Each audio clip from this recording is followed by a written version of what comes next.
This is a without a net. Here's the jar, which is running low on prompts.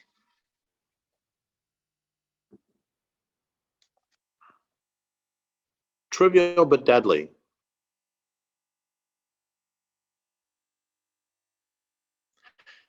Well, the first thing that comes to mind, they're not really trivial, but they're trivial in size, is I think about pathogens.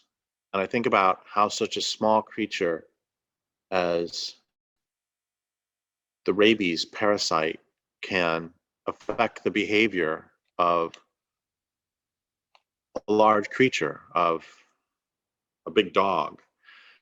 And I think about something that I think about quite often is parasites in general and how who's in charge. There's the horsehair worm who will get into the body of a grasshopper or cricket and then get bigger and bigger and bigger.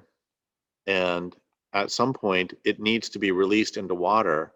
So it will cause the cricket or grasshopper to jump and to make its way to water and to jump into water, at which point the parasite kills the host and escapes. And there's other parasites I've talked about before who, like lancet liver flukes, will their host sets are a sheep or cow, and then they get pooped out, and then a snail eats the poop, and then it burrows its way out of the snail shell and exits in the snail slime and gets eaten by an ant, and then it takes over the brain of the ant and causes the ant to climb to the top of a blade of grass and clamp on at night, and then it waits there hoping to get eaten by a cow or sheep and starts the process over.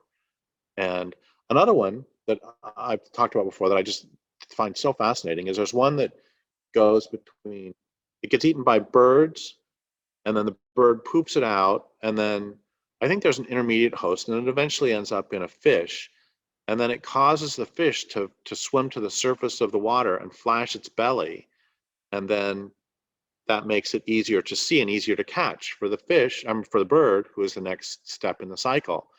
And those parasites are so important to the nutrient cycle that if they're not present, a lot of the birds will die of starvation. So they actually drive the entire community.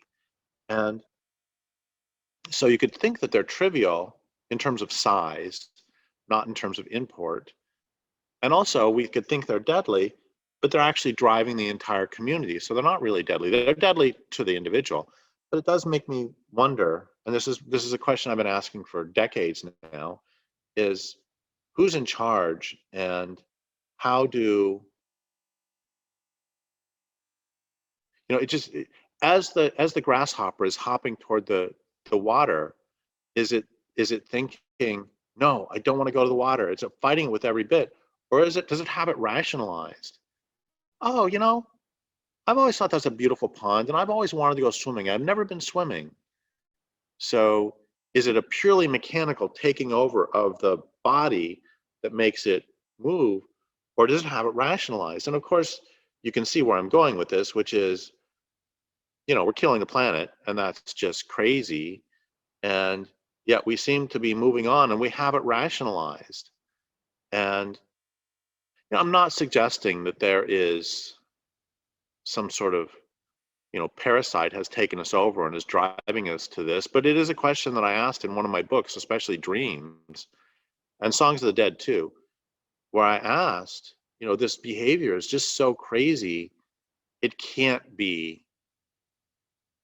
I mean, I don't know how many of you will wake up in the middle of the night and for just a moment you think that this destruction of the planet is just a terrible dream, and then you go, oh no, yeah, it's really happening.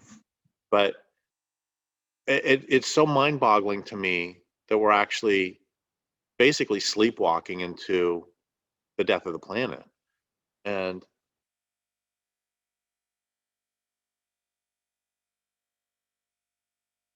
well, that's one way we can take this. Another direction we can take it is, years ago, I was asleep and it was a cold night, And the house that I was living in at the time, my house, was the builder had screwed up and put the pipes in the ceiling as opposed to in the concrete foundation.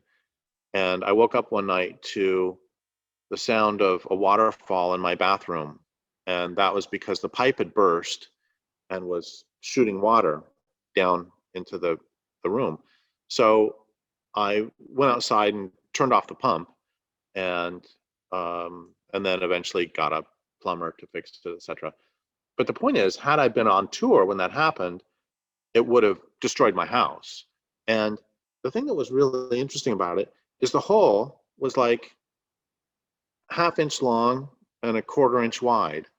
And it was interesting to me that one hole, a ½ inch long by ¼ inch wide, could destroy an entire house. And if you know me at all, you know where I immediately leapt to that is small,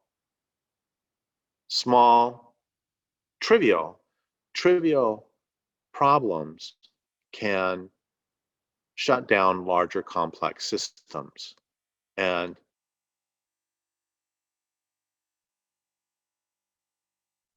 I think that that is something for us to think about, those of us who care about resistance and those of us who care about stopping the dominant culture. It would behoove us to look for trivial but deadly, by which I don't mean killing, but I mean fatal error, not as in killing, but as in, you can have a fatal error in a computer program. So I think it would behoove us to also, as members of a resistance, to think about trivial but deadly flaws in the system.